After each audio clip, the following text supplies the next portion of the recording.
আসসালামু আলাইকুম রহমতুল্লাহ। শুভ সকাল। পূর্ব আকাশে উদিত হয়েছে রক্তিম সূর্য। প্রতিটা সকাল এবং প্রতিটা বিকাল, প্রত্যেকটা মুহূর্ত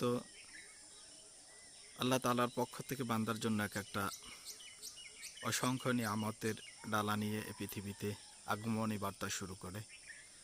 তাই এই প্রত্যুষে মহান সৃষ্টিকর্তার যে বিধানগুলো রয়েছে, বিশেষ করে ফরজ ইবাদতের মাধ্যমে দিনের কার্যক্রম শুরু, মহান আল্লাহ তাআলা আমাদের এই সমস্ত দিনের কার্যক্রমগুলো তার বিধান মতো শুরু করার তৌফিক দান করুন, আমিন।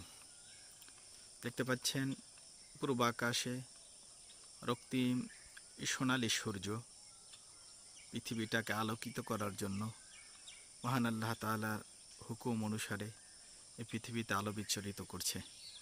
মহান আল্লাহ তাআলা অসংখ্য করুণা এবং মেহেরবানির মাধ্যমে অন্ধকারকে দূরীভূত করে সকালের এই সোনালি আলোয় পৃথিবীটাকে আলো ঝলমাল করে দিচ্ছে। এই মহান আল্লাহ তাআলার এক অপার মহিমা এবং কুদরত।